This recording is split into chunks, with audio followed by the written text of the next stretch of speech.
Hi, everybody. My name is Erin Brooker-Lozot, and I am the Director of Clinical Services at Els for Autism Foundation in Jupiter, Florida. Today, I'm going to be presenting on the benefits of AAC for individuals on the autism spectrum.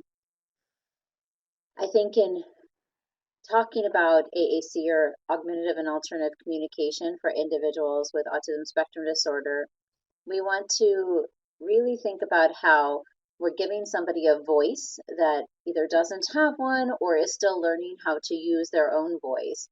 I think this picture is really wonderful. It's of a young man sitting in an auditorium watching his peers in a talent show, and he has all these supports in place to be able to stay emotionally regulated, some sensory supports due to the auditorium having an echo and being very loud, but he has his words with him. He has a dynamic screen speech generating device that no matter where he is, he isn't the owner of that and can communicate with anyone he needs due to him not being able to be proficient using verbal language.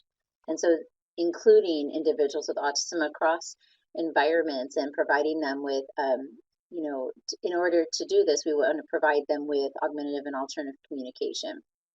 So that'll kind of be the theme of of this talk, making sure that people with autism have the ability to communicate. It's our birthright to communicate regardless of how we communicate. So what is AAC? Augmentative and Alternative Communication, or AAC, addresses the needs of individuals with complex communication disorders characterized by impairments in speech and language production and/or comprehension. AAC is augmentative when it's used to supplement speech, and alternative when it's used in place of speech that is absent or not functional. I think that's really important because this part here that talks about when it's AAC is augmentative when it's used to supplement speech shows us that we can even provide augmentative communication supports and strategies to individuals that possibly have verbal language. And it's not that you have to be completely nonverbal, or there's some that would argue that there's no such thing as completely nonverbal or minimally verbal in order to access supports and strategies or even systems that fall under this category of augmentative and alternative communication. For more information on the definition of AAC, you can look up at the American Speech and Hearing Association or the www.asha.org site I have included. So we talk about AAC, and historically there's been many myths or misnomers related to augmentative and alternative communication versus the reality and the research that truly supports it. So in looking at the many common myths that can potentially affect an individual or family member's willingness and motivation to use AAC, we think about the different things, such as, I don't know if any of you that are watching this have ever heard, oh, if I use AAC and I give my child or an individual with autism or a person a way to communicate, why would they ever have a need to communicate using verbal language? Wouldn't this just make them lazy? And this is actually the opposite. When you learn how a person with autism learns language and how their brain processes information such as speech, you would understand that actually AAC is a direct match to a person with autism's learning strength versus constantly having someone with autism have to process speech sounds, which are processed in the brain as social information, which then we know autism is a social communication disorder. So it really, verbal language alone taps into a person with autism's weakness area in learning versus their strength. When you make something concrete, static, literal in nature, visual, then that is an area of strength, and that is what a person with autism processes the fastest and the most efficiently, which then helps someone learn language, and then if we understand more, we're able to communicate more. So the research does not support the myths. The research currently shows and has accepted evidence in the literature that there's no specific prerequisite skills for AAC or successful use of AAC in the broadest sense, that AAC is an intervention approach that can be the beginning of communication development for an individual. Some people say, oh, well, the child needs to go through something like a picture exchange communication system before they could have a speech generating device, and that's not actually the case. There's a very in-depth assessment process that we're going to touch on, and a feature matching process we'll also speak to that determines what is the best first step when it comes to AAC in an individual with communication needs. And looking further into the research, AAC does not affect motivation to use natural speech. It actually helps develop language and communication. It helps improve natural speech when targeting natural speech development and use of AAC. It helps then decrease the frequency of challenging behaviors that may arise from frustration or communication breakdowns. If you could imagine being an adult, regardless of autism, and let's say someone covers your mouth or you have an inability to speak, you're going to get frustrated if you can't get your point across. And this happens quite frequently with individuals on the autism spectrum. I was in a situation in a different country. I don't know how many have you been to a place where you can't speak the language?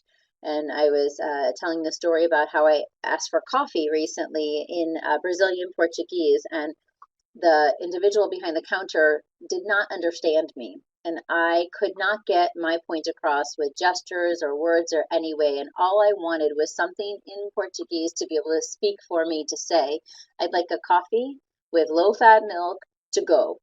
And I felt so frustrated in the individual at the coffee shop not understanding me, and me having no way to really make my communication intelligible, if you will, or translate my message in a clear way so that I could get them my coffee that I so dearly needed.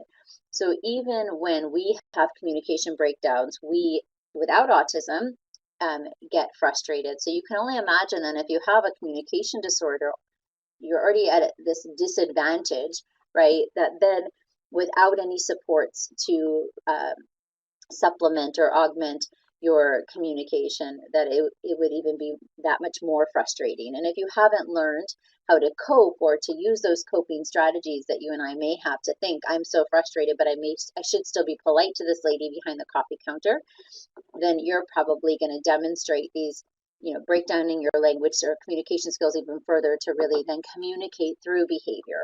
And we know that behavior is communication and communication is behavior. So going back to the specifics of the research, early implementation supports the development of natural speech and language. It can lead to increases in receptive vocabulary in young children, as well as actually individuals across ages. And it helps them develop functional communication skills. AAC, there's literature to support how AAC strategies and systems can promote cognitive development, provide a foundation for literacy development, and improve social communication. I mean, think about it. If you are a person that has social communication needs, and there always has to be another adult next to you who is essentially prompting everything you say or do, those interpersonal relationships are really going to break down. Nobody wants somebody else to always be over their shoulder, and social relationships and social interactions don't usually have another human being saying, say this, do this, say this. But if you were to give someone a functional communication system that allowed them to communicate those same thoughts or comments or needs or ask those same questions without the need of another adult or a prompter, if you will, could you imagine how much more rich of an experience and the positive social experiences a person with autism would be able to engage in? We know that increase in positive social experiences supports an increase in positive social memories and emotional memories being developed, and a history of positive emotional memories and socially successful interactions actually is a recipe for developing positive mental health and healthy mental health. I guess I'm saying this the wrong way, but healthy habits and a healthy mind. So why use AAC? It makes, like I said, communicating easier and therefore reduces the need to use behavior as a primary mode of communication. It can be used to teach functional communication or help expand expressive language, provides more opportunities for independent participation across activities. It can improve an individual's understanding of others' communication.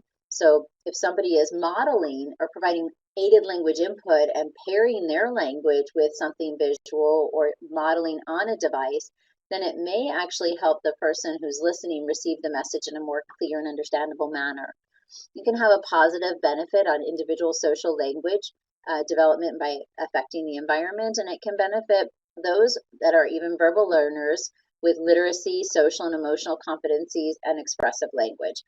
And looking at literacy, there was a study done way back when, I don't have the citation, but It looked at including AAC strategies into a regular education classroom reading lesson, and those individuals that were verbal and learning to read in the classroom that integrated AAC developed over a year in their reading skills in less than 6 months time, whereas the regular education classrooms that had children that were verbal learning to read without the support of AAC actually developed a year in a year's time, but didn't have the expedited progress in their literacy development. So AAC is good for everyone. It's really universal design for learning, right? AAC interventions are used whenever individuals are unable to rely on speech and verbal language to meet all of their daily communication needs. And I want to say this again because this is such a powerful statement. AAC interventions are used whenever individuals are unable to rely on speech or verbal language to meet all of their daily communication needs. So I challenge you, if you're listening to this webinar, to think, do the individuals that I work with, if I'm a professional, or does my child, if I'm a parent, or my adult child, can he or she meet all of their communicative needs on a daily basis without any support? And if your answer is no, then AAC is definitely something to consider.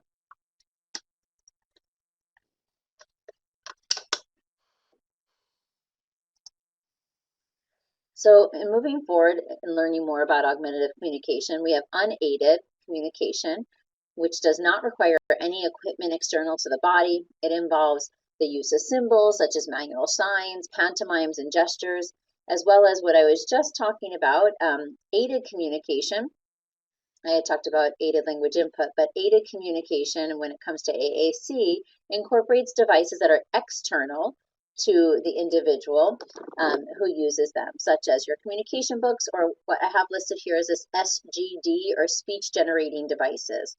It involves the use of symbols such as photographs, line drawings, letters, words, some sort of symbolic picture system like you may see if anybody's familiar with a Mayor Johnson board maker symbol set. There's different levels of AAC that you can provide to someone for support. It could be anything from no tech, so there's no batteries, there's no plugs, nothing like that. There's nothing to kind of have to press an on button to. And the items that you probably are commonly used or you may have seen are choice boards. First then, so the pre-Mac principle, or grandma's rule of first you eat your peas and then you get your cake. The self-help boards, the visual schedules, your activity-based core vocabulary boards that are static in nature, your visual sentence strips. These will all be considered no-tech types of AAC strategies. And then you have your low-tech, your simple scanning systems, your single switch speech generating devices, even a tape recorded message, anything that really has a voice that doesn't necessarily, you probably have to record your voice into this, or it doesn't have a voice, but it helps activate something such as a toy or an appliance. This then would be considered in this low-tech AAC family. When we get to high-tech, we're really talking about our dynamic screen systems that often have digitized speech, or you're able on a dynamic kind of device to input your own voice into it. And this is going to be everything from Dynavox, an iPad or iPhone app that has an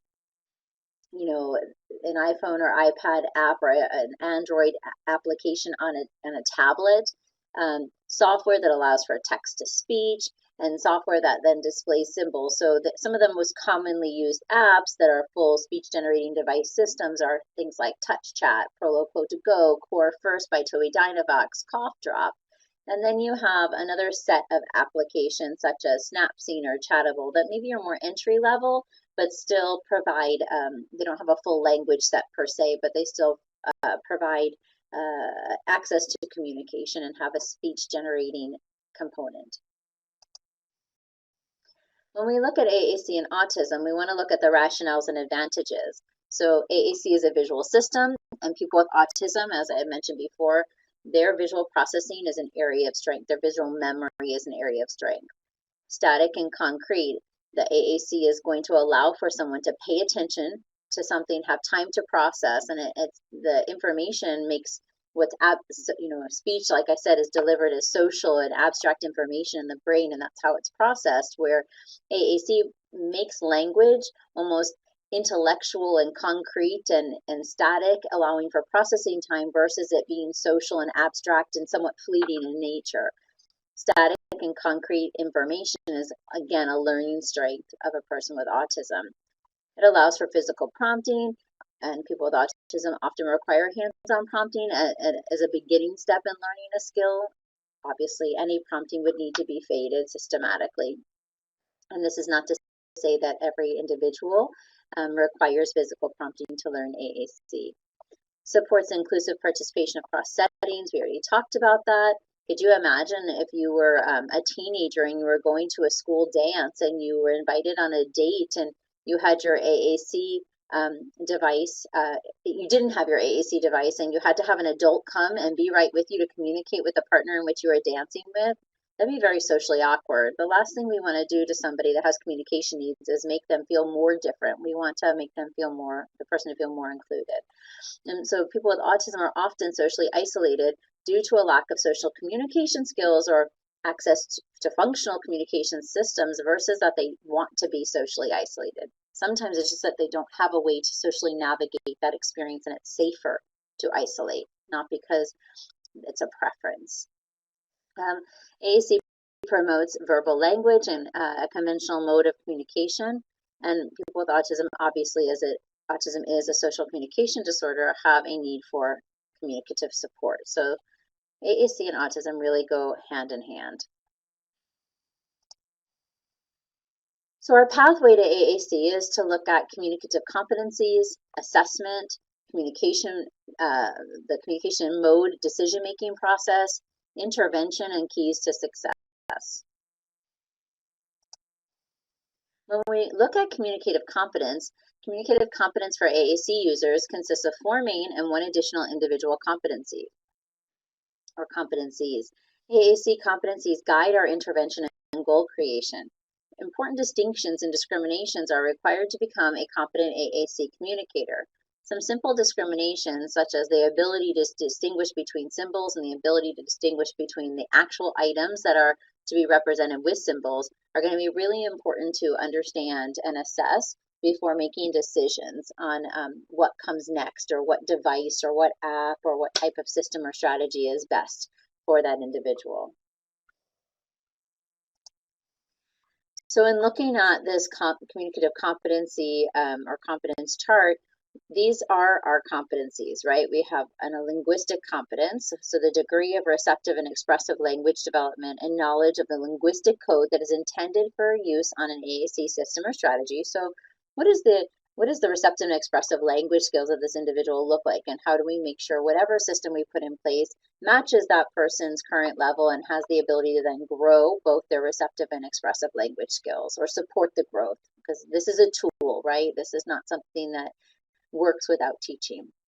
Operational competence is the skills that are required to use the AAC system and strategies. I was just talking to a family about 2 weeks ago that the individual that's using this wonderful device needs to understand that they have to go get their device. If it's a wearable device, that person has to put that on themselves. They have to know how, if it's on an iPad or a device, to turn on the iPad, to get into the app, to take off the device, to turn things off, to plug it in, to make sure that they can actually operate the system without another person there, and to understand that this is their voice, their words, they're in control of this. Otherwise, we're going to constantly have to provide somebody and give somebody with their device, and maybe they use it proficiently once it's provided to them, but then they never learn that step of how to navigate the setup and maybe the cleanup of this in between communicative exchanges or use. Psychosocial and emotional competence, motivation, competence, and resilience. Someone has to have communicative intent, right? We need to teach that. They have to have motivation to understand why they need to use this, why they're being invited to communicate through this mode. The development of emotional vocabulary and utilizing lexicon or words that relay feelings, beliefs, and thoughts. We're not just teaching what in the behavior analytic world we may call manding or requesting. We want to teach all types of all functions of communication to definitely include emotional expression. in moving along kind of in this clockwise manner, social competence, social skills involved in communication, such as skills in initiating, maintaining, terminating conversations or interactions in a socially, culturally, and contextually appropriate manner. So this is all your pragmatics of language that we really need to focus on. We don't just teach this outside of use of an AAC system. The same teaching applies. This just gives someone an expressive output means to communicate. Strategic competence and is being able to gain the listener's attention before selecting a symbol on a communication board that may not speak, or even to get someone's attention if your device does speak. Checking for partner comprehension. Did someone receive my message the way I intended them to? And repairing communicative breakdowns, which is a major social communication skill. It's quite difficult for people with autism because you have to actually pay attention to the social, interaction and understand that there was actually a breakdown. Are you aware that there was a breakdown in communication? And now that you're aware of that, and you know that the person didn't understand, how do you fix it? How do you either clarify or rephrase or restate as the communication, as the one initiating communication versus this partner in this interaction always having to prompt you through this? So all of these are competencies that we look at when we're assessing for AAC needs and making decisions for which type of system or strategy is best for each individual person. In doing this, it's a team approach when we come to assessment. We have a speech language pathologist that has a background in AAC. This is a subspecialty in speech language pathology, so we have to make sure that somebody is quite versed in how to conduct an AAC evaluation and understand what team members are necessary and what type of testing is necessary. An occupational therapist is often involved for visual spatial needs, for motor planning needs, for positioning and access needs.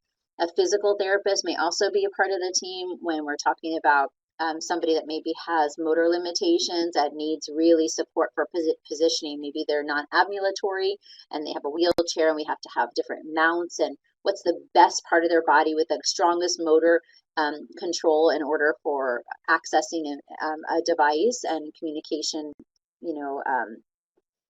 system, and what type of positioning again should they be in. So a physical therapist and an OT can both kind of cross-train here in making sure that both fine and gross motor needs are accounted for when looking at access to communication and positioning for communication.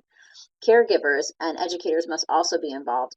If a parent or a caregiver has specific barriers or cultural philosophies, we need to make sure that everybody's involved, gives the information on the history of the child, understands what someone's belief system is, what their needs are, what their desires are, and from an educator standpoint, how does this system support academic experiences? Does the system connect to a computer? Can a person do their work on it?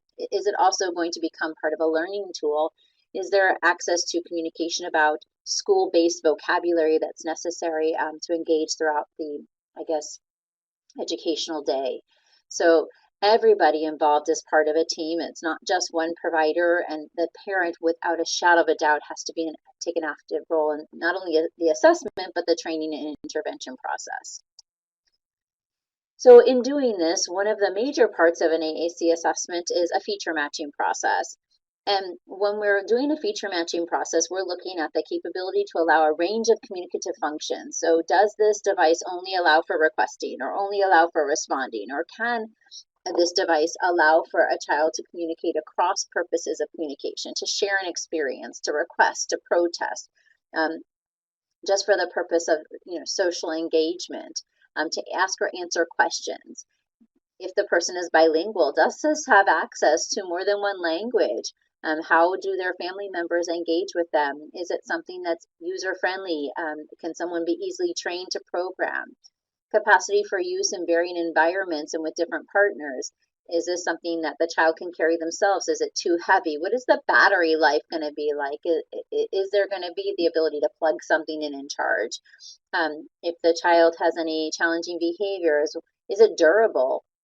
Is it going to withstand being thrown across a room? type and number of symbols? Does it allow for growth? Maybe can it start with 1 to 4 symbols? Can it grow to 60 plus symbols? Does the child need to scroll back and forth to find all their words? Can everything be kind of framed out page by page? Does it have cells plus categories to navigate? What is the individual's ability for navigation? What are the options for the types of displays, and the features, whether they're color, black and white, static, dynamic, a combination? Can you put your own voice, your own pictures in? And then what are the options for direct selection or access? Is it direct selection versus indirect? And we have a slide, we'll talk about access in just a minute. Output, is there no voice? Digitized speech, again, a recorded voice. What's best for that individual? And if we start here, does it have growth, or would you have to then get another device and another system? Do you have to combine systems to make something work for a person? Options for positioning and need for accessories. Like I had said, this is where the OT and PT would really come in. If the person is in a wheelchair, do they need mounts? Do they need to be in a stander? I met a young, adorable girl and such a bright young woman with hasn't developed yet her ability to use verbal language, a lot of motoric difficulties and limitations in Brazil recently. And interestingly enough, her hands were just in constant motion, and she had very limited control over her hands, but her feet were constantly still, and she could have full control. So really, she could access a device by tapping her foot for switch access. And she had such fantastic eye gaze and sustained eye gaze that if she could use a scanning system, and if she held her eye gaze, that it would select through, let's say, infrared, type of selection, then possibly she could use a device that had those features without having to then use her finger to isolate to point, because she would most often not be able to do that, or would need a whole hand selection, which would then possibly limit the vocabulary and the systems in which she could use to develop her expressive language. So portability, again, I talked about that. Is that something that mom can help carry? Can the child carry it if they're a small child, an adult? What does this look like? Capability to be modified and allow for changes in growth. We spoke about that. And then again, finally, the motivation, affordability, and maintenance. So what is the person's motivation to use a device and their voice, or a device to supplement or to take place of a voice right now while they're in a learning process, or if it's long term? Affordability, is this something that the family can afford? What if it breaks? Do they have a backup plan? Could they afford to have a second download if necessary, if modeling on a separate device is necessary? And do they have the support system in place for maintenance? Does the company have a good maintenance program? And how does that work within that family's life and that individual's life? So this feature matching process is very individualized, and it's very detailed, and decisions on the types of systems or strategies to be made should not be done until a full communication evaluation is done, plus this feature matching. So going back to access, just to give you a brief review of the types of access, it could be direct selection via body part, so hand, finger, toe, etc., like I had just mentioned with the young woman's foot. Direct selection via mechanical tool, pointer, stylus. Scanning, like I had said, where you kind of are scanning with your eyes, and then there's these lights, and when you hold your eye on a cell, it selects the cell for you through infrared. Switch access, and eye gaze access, head pointing, and it may be that you're wearing a cap, and if you can go like this with your head, then there's something on the cap that's able to select for you. Direct selection with consistent motor plan, and we'll touch on that just briefly, but that's right now currently through a program called LAMP, Language Acquisition Motor Planning, that really a child learns to access communication and language through 2- and 3-step consistent motor movements on a specific application or device. So when we go into communication mode and we talk about what mode's best for which person and make these decisions, we are going to really focus today on speech, possibly PECS, more of a dynamic application on an iPad or an Android tablet, a dedicated device, and we'll briefly again just not forget about sign language. So in looking at, and thank you to Amy Starbull for sharing these slides. She's at University of Vermont and a wonderful speech language pathologist who has years of experience and a specialty in augmentative and alternative communication. When looking at profiles of individuals, we'll start with someone that has a profile that they use speech or verbal language, maybe not proficiently, but to enough of a level that we're not replacing this, we're really supplementing, we're augmenting. And so when you look at this, you're looking at, there's positive indicators for intelligibility of speech, maybe some emerging what we call echoics or verbal imitation that's there in this profile of this person. Pragmatics, joint attention is, kind of probably somewhat present in certain situations. Expressive language, you have emerging vocabulary such as your requests or commands and your tax, your labeling of pictures, possibly some comments, and your receptive language, that you're understanding a lot of what people are saying. So if you look at a specific profile and you break that down and you say, okay, well, let me look at the background of this individual, you can go through the different categories of assessing hearing, vision, receptive and expressive language, speech, again, pragmatics and joint attention. And what would that look like? It may look like that hearing is somewhat known to be within normal limits, vision's known to be within normal limits. The individual may receptively follow directions within a daily classroom routine. Maybe not all new directions as readily as routine or familiar directions. Possibly has spontaneous phrases that he or she uses across settings. Emerging imitation skills, words are produced, they're probably intelligible. So meaning somebody else or the familiar and possibly unfamiliar person can understand.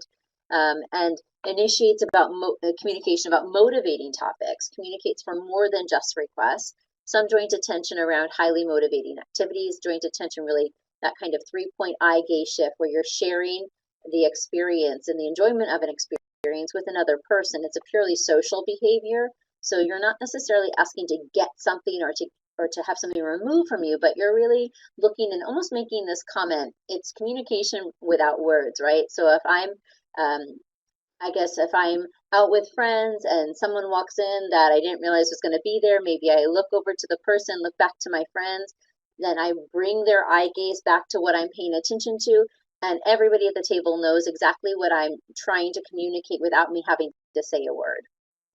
The same thing goes if you're outside, it's super hot, you're super thirsty, you see somebody with a bottle of water, but maybe someone's presenting, you look at them, you look at the bottle of water, you look back at them, and they probably know, oh gosh, you want a water too, and you don't have to say anything. So that's kind of a very brief description of joint attention. Benefits, this individual from visual supports to model language. So this is just a picture of a young woman working in a grocery store type of training lab, and you can see that she has some scripted phrases that are color-coded for her to be able to remember what to say. She knows who to speak to. And then she has this wonderful inventory list that lends to a script of communication for her to then use while she's working in the grocery store. So although it's the list of what she needs to do and she has to write in how many of each item she has, it lends to supporting the language in which she needs to use while she's on the job. So it's a wonderful AAC strategy at a low, no tech level. When we go into PECS, we're looking at maybe this individual hasn't had any exposure to any other symbolic system at this point. Their speech is limited functional output. They possibly communicate for limited reasons or functions.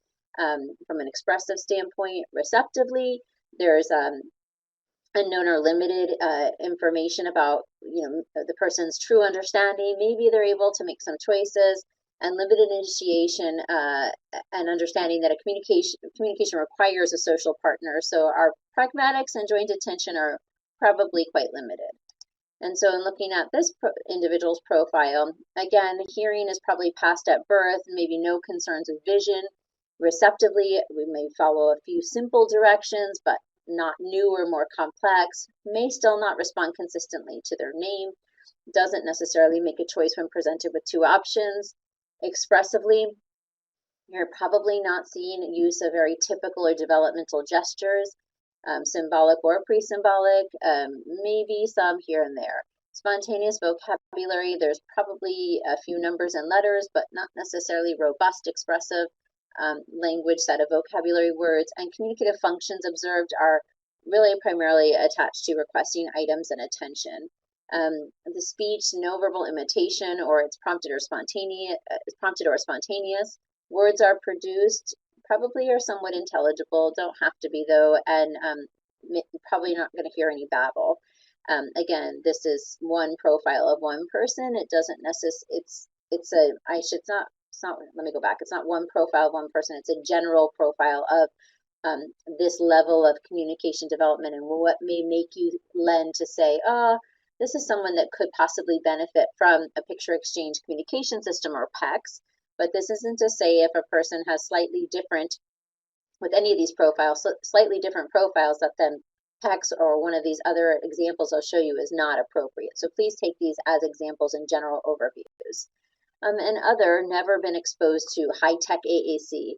Maybe some past experience with PECS, but possibly the implementation wasn't with fidelity, so it broke down, and you may have heard the story of, oh, well, PECS doesn't work, until you really look back and see how the teaching laid out and where the breakdown was. Moving along, we look at core and fringe exchanges on more static boards, and possibly moving then into technology-based communication systems.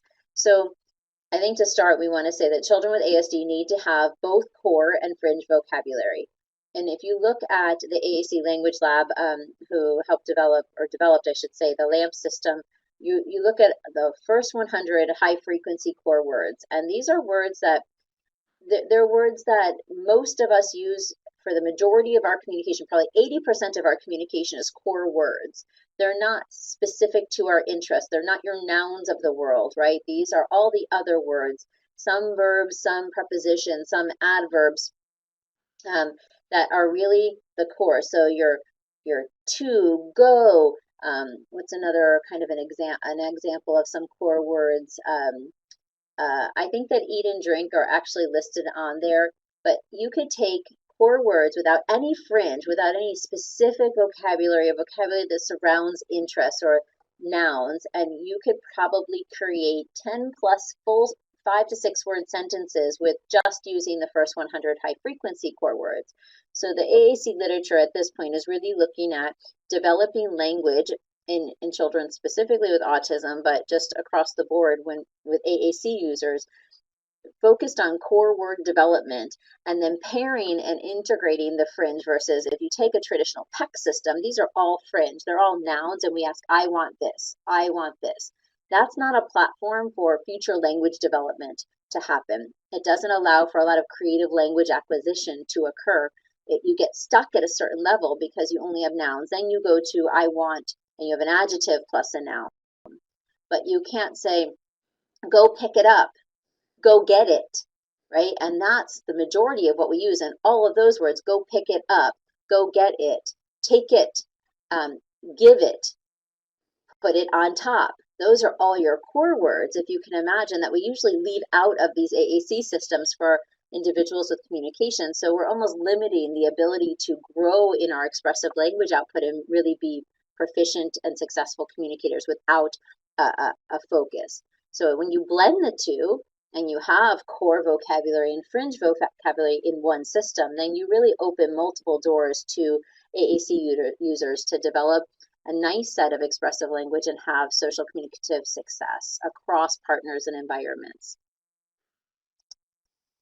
In looking at a profile of an individual, you may see, okay, they're hearing, possibly tacit screening, but we hope that they're still hearing, probably need to update it. They can see, no vision concerns. The comprehension exceeds expressive language. This individual probably follows a visual schedule, uses pointing, hand leading gestures from an expressive output standpoint. Verbal imitation is emerging, possibly overgeneralizes some words like more and open or all done. Maybe some good examples: strong joint attention skills, strong sustained engagement, seeks and initiates social interaction. So that motivation to communicate, that communicative intent is really present, and we really need to ramp up the robust nature of vocabulary we're providing with this individual so they can truly communicate their needs and engage. Probably this person has reached PECS phase 3. So we know that they're discriminating and they understand this distance and persistence of communication that needs to occur. They're getting their word, they're coming and finding a person, they're communicating. and they understand when I give somebody something, I get something back, or when I have an exchange, it takes two people. You can provide core and fringe vocabulary in a static book with a flip or not a flip. And when you do this, you're looking at something that possibly looks like this picture, where you have a lot of core words, and then maybe these flaps are all the fringe vocabulary, very specific interest or activity-based vocabulary that goes along with supplementing to the core to make it more robust. So in looking at somebody that uses this level of communication or this type of AAC strategy or system, we have an individual, again, with normal hearing and vision, follows some routine directions with home context, can make choices of 3D options, maybe food or book options, possibly has established a refusal and obtained behavior using unconventional communication methods. So now we've gotten to where we know what we can and can't communicate, and it gets frustrating. So when I get mad, I may use behaviors, or I'm protesting, I may use less adaptive or less conventional ways of communicating. Very limited output from a speech standpoint, possibly no spontaneous or prompted imitation of speech sounds, motivation to communicate about letters and numbers, very concrete, restricted interest type of vocabulary. And high-tech AAC exploration resulted in decreased joint attention and interest in play. Possibly the person didn't understand that these buttons weren't a toy and you still had to communicate with somebody else. Maybe the voice on it was overstimulating. It depends on the person. So this is just a nice picture of a young man engaging in an interaction at home, playing a game, and you can see he's got some core vocabulary, he's got some fringe vocabulary here, so he has, and this is an activity-based communication board. It's the start of something that can grow with him. Moving on to robust AAC and different applications that are available, and the profile from beginning to advanced stages. We have everything from the individual that possibly has these one message switch activated communication voice output systems, where they don't have yet either the cognitive intent and competencies that are necessary to move on to something more dynamic, and or they don't have the motor abilities to access something like these small tiny cells here. So this is a nice way to keep someone engaged and communicate with full hand access, and being able to kind of go left and right, communicate different messages. And the picture then corresponds with the voice that's recorded in each of these apps. Maybe then we're going to something like a beginning level of a touch chat, where it's digitized speech and you're starting to work on basic core words and communicative functions within a preferred activity, to where now I am working proficiently on a full language system that I can communicate for any reason and anything at any length, independent of a teaching process with my system. So in doing this, we can look, like I said, at high-tech AAC with consistent motor plans, such as we described with LAMP, where the person learns literally a specific 2 to 3 step motor movement to access language. It's not teaching language concepts, it's an way of accessing language without having to have the language concept in mind. It's done through motor planning. And then you have the high-tech AAC without the need for a consistent motor plan. So now we're accessing language through understanding categories and language and core vocabulary without necessarily having to have a specific way. And maybe there's vocabulary in more than one spot, so I can access words in different places, not just one word in one place all the time. So a profile of a person like this from kind of beginning to higher level may be that, again, hearing and vision is within normal limits, strong overall receptive language in terms of vocabulary and ability to follow instructions or make choices across modes. Expressive language, we have some spontaneous one-word utterances, mostly nouns, use unaided communication for a range of pragmatic functions. Remember, unaided is unaided is nothing that's external to the body. So your gestures, your facial expressions, things like that, possibly some sign language. And then your high intelligibility but limited initiation, possibly with speech. And again, this is general. It could be that you don't have intelligible speech, but you still can access a robust system like this. It could be that you're nonverbal and you still can access this type of system. Pragmatics or joint attention, limited eye contact, sustains interaction for multiple turns, a variety of interest and other use core vocabulary boards, high interest in letter and numbers. You may see this type of profile with someone you want to start using a robust system for. Whoopsie daisy. So I think the most difficult part about AAC is the I guess the massive menu of choices that you get to pick from. And again, it's not a picking procedure, but when you're looking at your results of your assessment to include the feature matching process, how do you choose? Is it an app? Is it an iPad, Apple product? Is it an Android? Is it a dedicated device that's not on an iPad or iPhone? It's only used for this one purpose. Do we lock everything else and you try to make an iPad a dedicated device? And this was a really nice document that someone shared with me about the apps available to support a variety of communication needs, specific to complex communication support needs in AAC. And it's really interesting because if you were to be able to zoom this, you can, it gives you categories of these different apps and gives you descriptions for how to look at these apps and where to go first, almost like a guide. And then this is the link if you have any interest in looking at this further. This document is updated for the past 2 years, so I'm not sure that this is from it was as current as November 2018. So you may need to find a more updated version. But it was an extremely helpful tool, and it's color coded, and these boxes here then describe these colors. It's very helpful, I think, especially for a parent, to be able to understand when someone's recommending these different apps, whether they're for strategies or support or full systems, how to know what the provider and professionals are talking about, how to make good consumer educated decisions, and then for those that are not proficient in making these decisions, this is a nice entry-level guide to what's out there and at least where to get started. So I appreciated this being shared with me and wanted to share it with you. And then finally, what about sign language? Obviously, there's pros. It's portable. It's always with the individual. It can help with communicative frustration, can teach 5 to 10 core vocabulary or motivating vocabulary words, because maybe we want to pair this with the system to make sure that there's constantly access regardless of, what communication, high tech or low tech or no tech system we use. The difficulties or cons are that motor challenges make some signs very difficult. Motor imitation is often difficult for children with ASD, especially those that have apraxia, let's say, or their motor planning issues.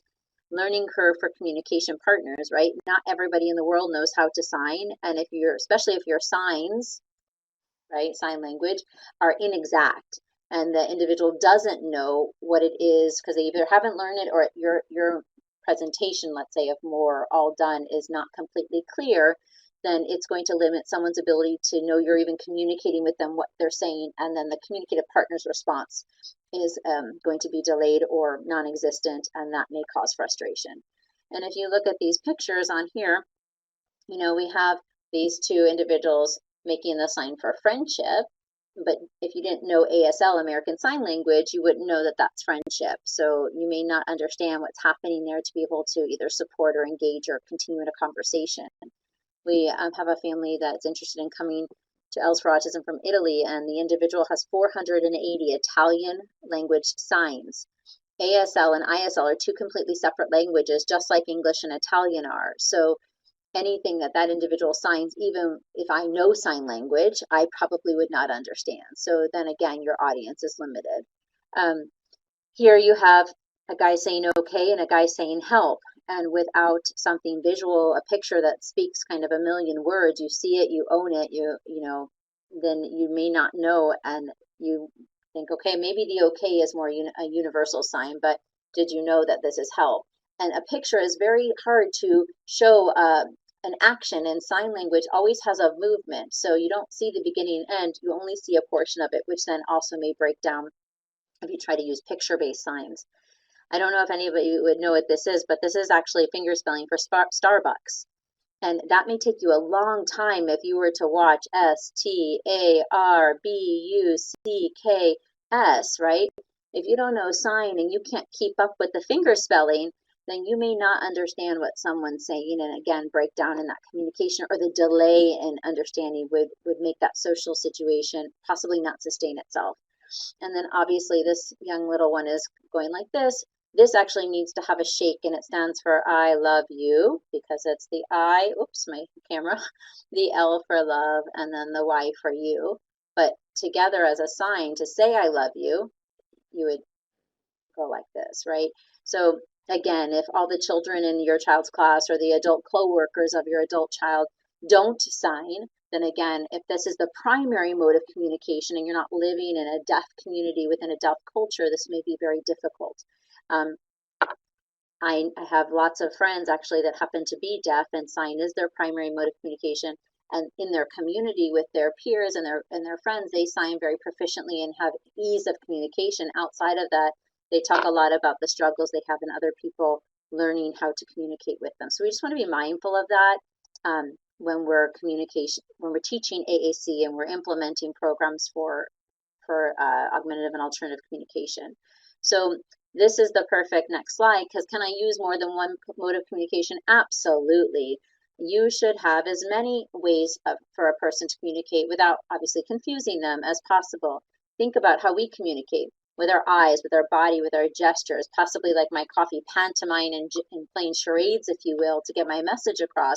Gosh, if I could have had a picture with Brazilian Portuguese that said, I want coffee with low-fat milk to go, then, and I could have voiced in English, that would have been perfect. I would have not had to wait in line, get frustrated, and I would have been awake because I would have gotten my awesome Brazilian coffee.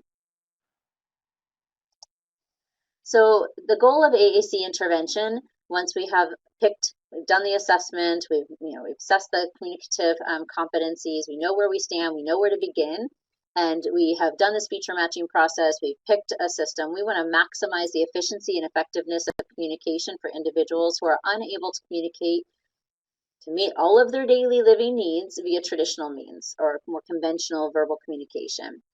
The location, it should take place in naturalistic environments in order to promote generalization. So AAC treatment doesn't happen during snack time, only in a classroom with a speech pathologist that comes in 30 minutes a week, or in a one-on-one kind of therapeutic environment. It needs to happen everywhere. Communication is 24/7. Focus areas, using AAC to improve functional communication, to increase, like I had said before, language and literacy skills, improve speech production and comprehension across areas, decrease challenging behaviors, improve social communication, and as I mentioned at the very beginning, not very articulately, but improve emotional competencies. So again, if you can have successful social interactions, if we can create positive social memories, then you are going to reduce the likelihood, I should say it on the positive, you're going to increase the likelihood of a mentally healthy person that develops socially successful strategies to communicate, that has access and a voice to use across people and environments. And this is the story of everybody's life. We're fulfilling quality of life indicators if we provide somebody with a system that works for them. The AAC intervention approaches, we have augmented input or natural or aided language modeling. So we're providing, I think with all things that we teach, I should finish my sentence. We're providing modeling of language through the AAC system to the individual. So my voice versus your voice. This is so important. If you think about it, we always expect individuals, especially with autism, to use this very dynamic device, or even if it's a low or no tech system, this visual support, it's not magic. It doesn't teach itself. And we always teach the child to do it without ever truly modeling how it's done. If you take any other skill in any other person, let's take tennis, soccer, swimming, anything. Typically, there's a live model of how to do this before you expect someone to figure it out from scratch and to interpret and to problem solve through and to learn incidentally through practicing of errors. That's not how people truly learn successfully in life. But interestingly enough, when it comes to autism and when it comes to especially AAC, we often default to expecting the individual who all of those executive functioning skills, the problem solving, the planning, the sustained attention, the shifting of attention, the learning skills, the predicting, the inferring, that are core areas of weakness for autism, we expect those individuals to not get models of how to use these devices or systems or strategies before they're expected to learn with just prompting procedures, outside of a person actually showing them and continuously providing aided language input. So there's a lot of support for aided language input, and actually if someone's using a device, having the communicative partner have their own device and giving that constant model and response. So when I'm talking, I can use it and I can teach you how to use yours. You have to be pretty proficient as a clinician to do this without having delays in your teaching process. But I can say that the families that I work with, when the parent and their providers learn how to do this, these are the individuals that develop the fastest. And it becomes second nature. Some of the moms I work with are just rock stars with this. Behavioral interventions, obviously, ABA is the science of learning here, and all the best evidence-based practices for teaching, regardless of AAC, are rooted in applied behavior analysis. So we often use behavioral interventions that are evidence-based practice for autism as the teaching practices and principles for teaching AAC. Again, a core vocabulary approach, pairing that fringe versus going just fringe and not core vocabulary. I spoke about the LAMP, or the consistent motor planning, access to communication, are all different approaches you can access. And again, there's a link for Ash's website on more information. So speech and AAC, I think this is a couple important points. Speech and language therapy can be offered in conjunction with AAC interventions. We don't stop working on verbal development just because we have an AAC system or strategy. We just don't, the rule is that you don't make a person request for something verbally when they've used AAC in that same communicative exchange, right? Because nobody likes to have to ask for the same thing twice when they were clear the first time. It's just out of respect. A simultaneous communication approach in which speech is utilized by the adult alongside AAC seems likely to assist in speech comprehension and production, came out of a 1992 article by Buchelman and Pat Miranda. An assessment should be obviously conducted, we've talked about that, to determine the environments, the activities, the people with which speech and or verbal language can serve as the primary mode of communication. And this would all be part of this comprehensive speech and language assessment that's then paired with an AAC evaluation. AAC evaluations should be done across settings, not just in one setting, and across communicative partners. So the steps to intervention: determine the stimuli, that materials, people, and places that will elicit behavior or communication, identify multiple teaching examples across environments in the present of different environments across partners, like I had said, choose teaching examples, and assess performance. Data collection doesn't stop when AAC starts, and you don't also then stop taking data collection on verbal production or different programs that maybe the different skills the individual's learning that don't necessarily have an expressive output. So everything still remains. We have to be objective and have measurable information and data to collect, to determine next steps and to show progress.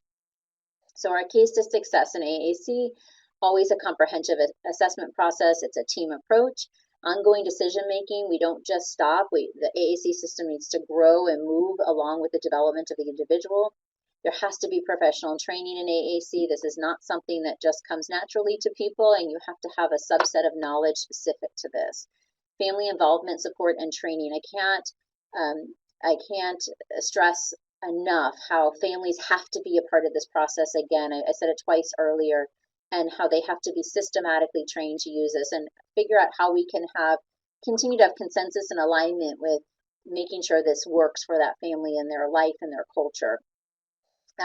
Use of evidence-based treatment options and strategies for autism. We're going to go to the literature to look for that. The National Professional Development Center, the Wong et al. Article, that's really already laid out what the best practice teaching principles are. Now let's teach AAC through these. Cultural considerations, individualization, and planning. AAC, you don't just buy the app and start working. We really need to customize this for each person to make it truly work. Otherwise, you're probably going to have a breakdown, and then you'll say, oh, AAC doesn't work, or it made my child not do this, when actually how we set up the programming, the planning, the assessment process, the teaching strategies maybe just weren't done with enough customization, with enough fidelity, with enough, of the evidence-based practices in place to make it work.